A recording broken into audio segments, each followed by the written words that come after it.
பெரும் எதிர்பார்ப்பை ஏற்படுத்தியுள்ள நாடாளுமன்ற தேர்தல் வாக்கு எண்ணிக்கை காலை 8 மணிக்கு தொடங்குகிறது. முதலாவதாக தபால் வாக்குகளும் 8:30 மணிக்கு மின்னணு எந்திரத்தில் பதிவான வாக்குகளும் எண்ணப்படுகிறது.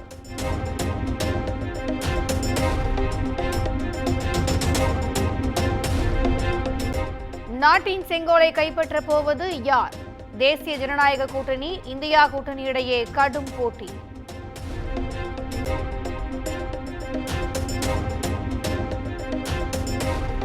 நாடாளுமன்ற தேர்தல் கருத்து கணிப்புகள் பலிக்குமா பொய்யாகுமா? அடுத்த 5 ஆண்டுகள் நாட்டை ஆளப்போவது யார் என ஆவலுடன் காத்திருக்கும் மக்கள்.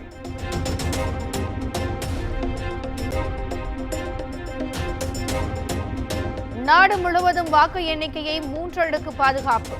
வாக்கு எண்ணிக்கை செயல்முறை முற்றிலும் துல்லியமாக இருக்கும் என இந்திய தேர்தல் ஆணையம் தகவல்.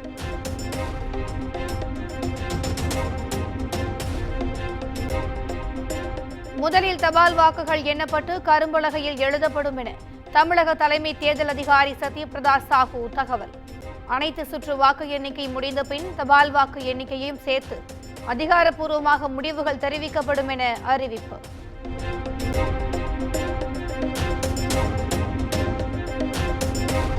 தமிழ்நாட்டில் வாக்கு எண்ணிக்கை நடைபெறும் 39 தொகுதிகளில் உள்ள மையங்களில் ஒரு சட்டமன்ற தொகுதிக்கு வீதம் 14 மேஜைகள் அமைப்பு. ஒவ்வொரு மேஜையிலும் சிசிடிவி கேமராக்கள் மூலம் கண்காணிப்பு.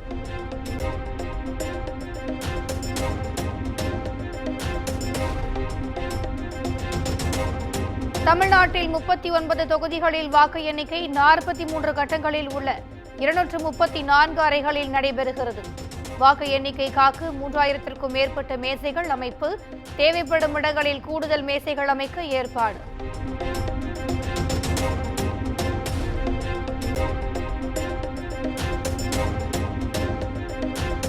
விளவங்கோடு சட்டமன்ற இடைத்தேர்தல் வாக்கு எண்ணிக்கையும் இன்று நடைபெறுகிறது.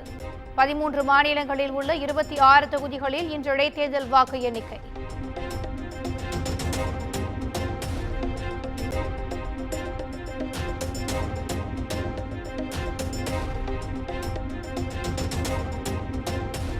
தமிழ்நாட்டில் வாக்கு எண்ணிக்கை தொடர்பான பணிகளில் 38,500 பணியாளர்கள் ஈடுபட்டுள்ளனர். வாக்கு எண்ணும் பணியில் 10,000 பேரும் அவர்களுக்கு உதவியாக 24,000 பேரும் உள்ளனர்.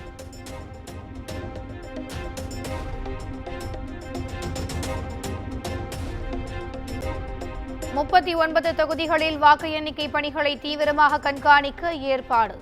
4,500 நுண் பார்வையாளர்கள், 58 பொது பார்வையாளர்கள் நியமனம்.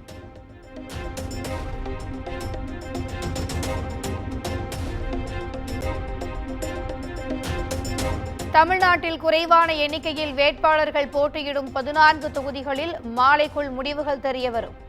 கரூர், தென் சென்னையில் இரவுக்குள் முடிவுகள் தெரியவரும் என எதிர்பார்ப்பு.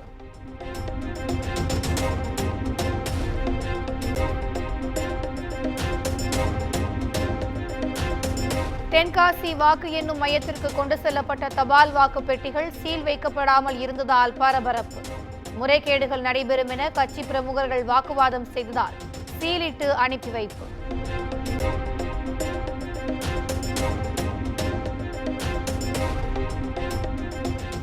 தமிழ்நாடு முழுவதும் வாக்கு எண்ணிக்கையை ஒட்டி பாதுகாப்பு பணிகளில் 1,00,000 போலீசார் ஈடுபட்டுள்ளனர். வாக்கு எண்ணும் மையங்களில் மட்டும் 44,000 போலீசார் பாதுகாப்பு.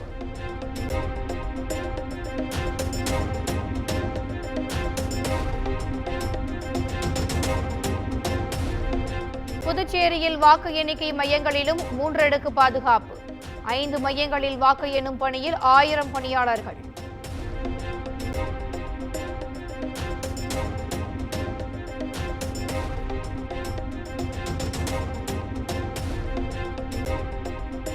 தலைநகர் சென்னையில் மக்களவை தேர்தல் வாக்கு எண்ணிக்கையை ஒட்டி அனைத்து காவல் உதவி ஆணையர்கள் விழிப்புணர்வுடன் இருக்க உத்தரவு. கட்சி அலுவலகங்கள் உட்பட முக்கிய இடங்களில் பாதுகாப்பை தீவிரப்படுத்த சென்னை மாநகர காவல்துறை அறிவுறுத்தல்.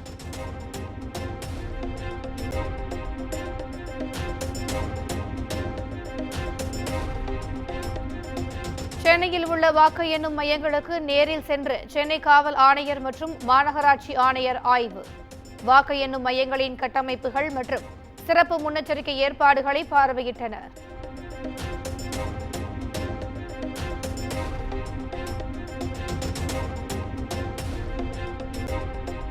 கலவரங்கள் ஏற்பட்டால் தடுக்க தயார் நிலையில் வஜ்ரா மற்றும் வருண் வாகனங்கள். கண்ணீர் புகை குண்டு, லத்தி மற்றும் தடுப்புடன் வாக்கு எண்ணும் மையங்களில் நிறுத்தப்பட்ட ஆயுதப்படை போலீசார்.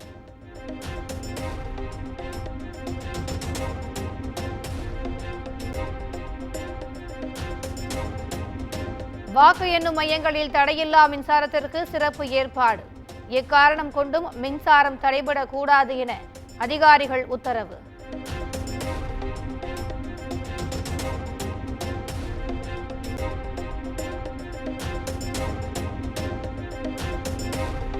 வாக்கு எண்ணிக்கையில் முன்னிலை, வெற்றி தொடர்பான தகவல்களை அறிய தேர்தல் ஆணையம் ஏற்பாடு. www.results.eci.gov.in என்ற இணையதளத்தில் தெரிந்து கொள்ளலாம்.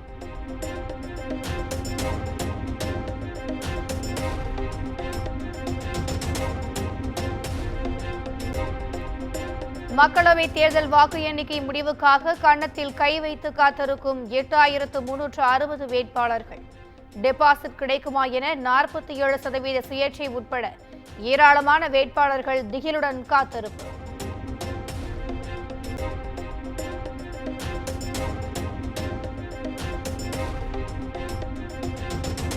வாக்குப்பதிவு இயந்திரங்கள் மாற்றப்பட்டுள்ளதாக சத்தீஸ்கர் முன்னாள் முதலமைச்சர் பூபேஷ் பகேல் பரபரப்பு குற்றச்சாட்டு. தனது சொந்த தொகுதியிலேயே வாக்குப்பதிவு இயந்திரங்களின் எண்கள் மாறியுள்ளதாக ஆதாரத்துடன் புகார்.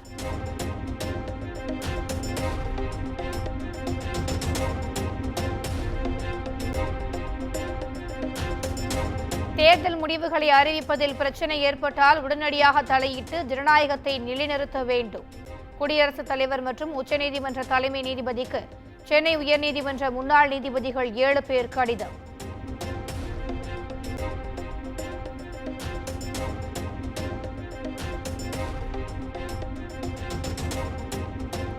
வாக்கு எண்ணிக்கையின் போது நேர்மையாகவும் நியாயமாகவும் செயல்பட வேண்டும். அச்சுறுத்தல்களுக்கு அஞ்சாமல் கடமையை செய்ய அதிகாரிகளுக்கு காங்கிரஸ் தலைவர் மல்லிகார்ஜுன கார்கே அறிவுறுத்தல்.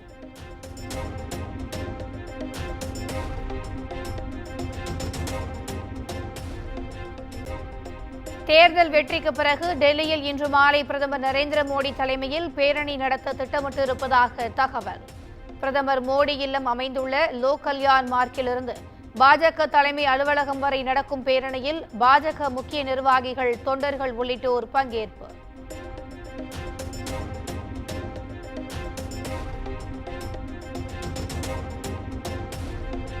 டெல்லி காங்கிரஸ் கட்சி தலைமை அலுவலகத்தில் பிரம்மாண்ட பந்தல். இனிப்புகளுடன் வெற்றி கொண்டாட்ட ஏற்பாட்டத்திற்கு தயார் நிலை.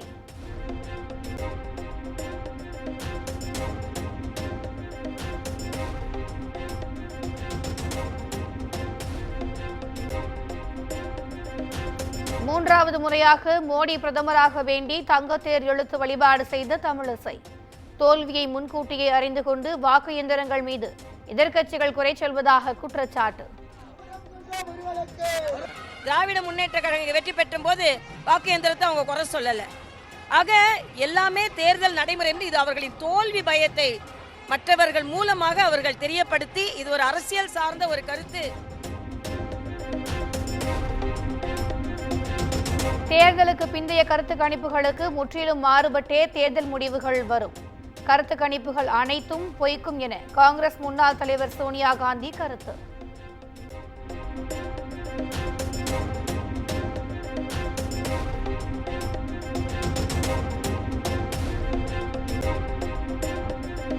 மும்முனை போட்டியால் ஆந்திர சட்டமன்ற தேர்தல் வாக்கு எண்ணிக்கையில் மிகுந்த எதிர்பார்ப்பு. ஆட்சியை பிடிக்க ஒய்எஸ்ஆர் காங்கிரஸ், தெலுங்கு தேசம் கூட்டணி, காங்கிரஸ் கட்சிகளிடையே கடும் போட்டி.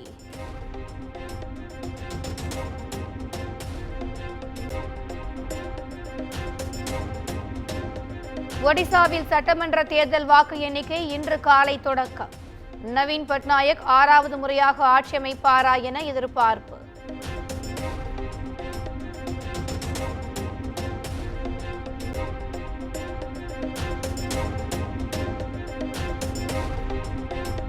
சேலம் ஏத்தாப்பூர் முருகன் கோயிலில் எதிர்க்கட்சித் தலைவர் எடப்பாடி பழனிசாமி சிறப்பு வழிபாடு. வாக்கு எண்ணிக்கையை ஒட்டி பொதுமக்களுக்கு அன்னதானம் வழங்கி சுவாமி தரிசனம்.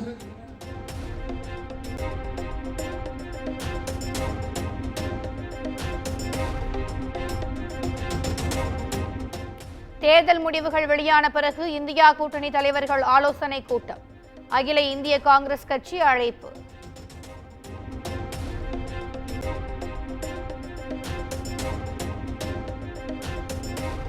தேர்தல் வெற்றியை கொண்டாட வட மாநிலங்களில் லட்டுகளுக்கு ஆர்டர் கொடுத்த அனைத்து கட்சி வேட்பாளர்கள் 11 வகையான லட்டுகள் தயாரித்திருப்பதாக ஸ்வீட் ஸ்டால் வியாபாரிகள் தகவல்.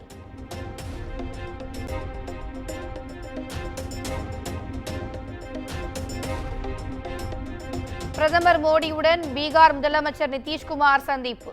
பாஜக கூட்டணி வெற்றி பெற்றால் நிதிஷ்குமாருக்கு மத்திய அமைச்சர் பதவி வழங்கப்பட உள்ளதாக தகவல்.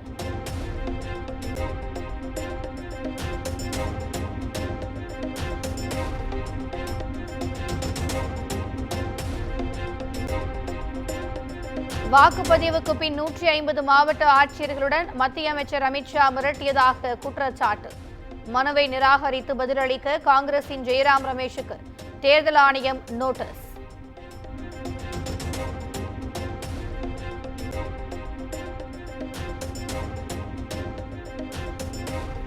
ஜம்மு காஷ்மீரின் புல்வாமாவில் லஷ்கர்-இ-தொய்பாவின் முக்கிய தலைவர் உள்ளிட்ட 2 தீவிரவாதிகள் சுட்டுக் கொலை. வாக்கு எண்ணிக்கையை ஒட்டி தீவிரவாதிகளின் நாசகார செயலை தடுக்க பாதுகாப்பு படையினர் தீவிர கண்காணிப்பு.